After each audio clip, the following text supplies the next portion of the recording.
লম্বা সবেদা। দর্শক সবাইকে স্বাগত। আমাদের প্রতিদিনের খাদ্য তালিকায় ফল থাকা বাঞ্ছনীয়। ফল খেলে আমরা সুস্থ থাকি, বিভিন্ন রোগ থেকে মুক্ত থাকি। বিশ্ব খাদ্য সংস্থার তালিকা অনুযায়ী আমাদের প্রতিদিন কমপক্ষে 80 গ্রাম ফল খেতে হবে। সবেদা এমন একটি ফল যার স্বাদ এবং সুগন্ধের কথা মনে আসতেই জিভে পানি এসে যায়। সবেদাতে আছে প্রচুর পরিমাণে ভিটামিন, অ্যান্টিঅক্সিডেন্ট, ক্যালসিয়াম এবং ফসফরাস, যা আমাদের শরীরকে সুস্থ রাখতে এবং রোগ থেকে মুক্ত করতে সহায়তা করে। সবেদাতে থাকে প্রচুর পরিমাণে ফাইবার, আর এই ফাইবারটা আমাদের পাকস্থলীকে সুস্থ রাখতে সহায়তা করে। পাকস্থলীর যেমন বিভিন্ন সমস্যা, পেটে ব্যথা, পেট ফাঁপা, বদহজম, এই জাতীয় যে সমস্যাগুলো হয়ে থাকে, আপনি যদি নিয়মিত সবেদা খান তাহলে আপনার এই সমস্যাগুলো আস্তে আস্তে দূর হয়ে যাবে। এবং অনেকের কোষ্ঠকাঠিন্য রোগ দেখা দেয়, ঠিকমতো তারা মল ত্যাগ করতে পারে না, কষ্ট হয়। আপনারা যদি নিয়মিত সবেদা খান তাহলে কিন্তু এই সমস্ত সমস্যা থেকে মুক্ত থাকতে পারেন। সবেদাতে প্রচুর পরিমাণে ভিটামিন এ ও সি থাকে, যেটা মানসিক চাপ এবং উদ্বেগকে দূরীকরণ করে। মুখের ভিতরে অনেক সময় ক্যান্সার হয় অনেকেরই, এই ক্যান্সার হওয়া থেকে রক্ষা করে এবং দাঁতকে মজবুত রাখে। প্রচুর পরিমাণে সি থাকায় শরীরে অ্যান্টিঅক্সিডেন্ট তৈরি হয়, যা আমাদের শরীরে রোগ প্রতিরোধ ক্ষমতা বাড়িয়ে তোলে।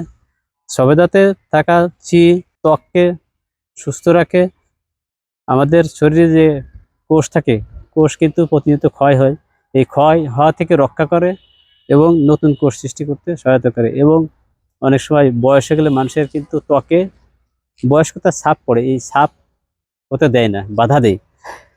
সবেদাতে থাকা প্রচুর পরিমাণে ডায়েটারি ফাইবার এবং পলিফেনোলিক যৌগ ও ভিটামিন থাকে, যা আমাদের শরীরকে রোগ থেকে মুক্ত রাখে এবং আমাদেরকে কাজ করতে, কর্ম করতে উদ্দীপ্ত করে।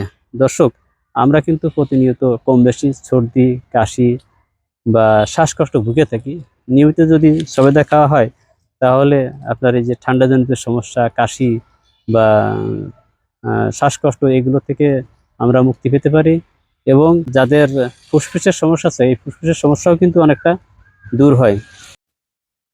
দর্শক, আমাদের শরীরে প্রদাহজনিত বিভিন্ন সমস্যা, যেমন বিভিন্ন অঙ্গ প্রত্যঙ্গে জ্বালা পোড়া ইত্যাদি দেখা যায়। নিয়মিত সবেদা খেলে এই সমস্ত প্রদাহ থেকে আমরা মুক্তি পেতে পারি। সবেদার পুষ্টি ও কার্বোহাইড্রেট গর্ভবতী মহিলাদের জন্য উপকারী। এছাড়া যে সমস্ত গর্ভবতী মহিলারা আছেন তাদের যে অনেক সময় বমি বমি ভাব হয়, মাথা ঘোরে, নিয়মিত সবেদা খেলে এগুলোর থেকে তারা রক্ষা পেতে পারেন।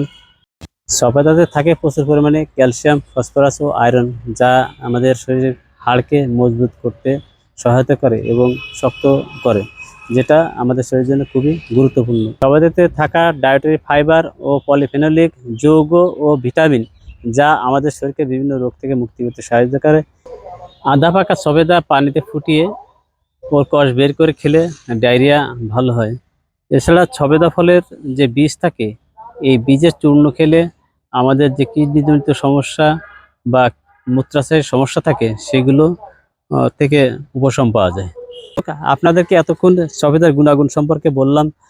দর্শক, এই যে সবেদা গাছ কিভাবে এর চারা উৎপাদন করে, ক্ষীর খেজুরের চারার সাথে সবেদা গাছের ডাল বা সায়ন কাটে নিয়ে যেয়ে সেখানে কলম করে চারা উৎপাদন করা হয়। আপনাদেরকে পরবর্তীতে এই ভিডিওটি দেখাবো। আর আজকের এই যে ভিডিওটিগুলো দেখলেন, এই ভিডিওটি দেখার জন্য আপনাদের সবাইকে ধন্যবাদ জানাচ্ছি। তো আপনারা অবশ্যই লাইক, কমেন্ট এবং শেয়ার করবেন। আজ এ পর্যন্তই। আল্লাহ হাফেজ।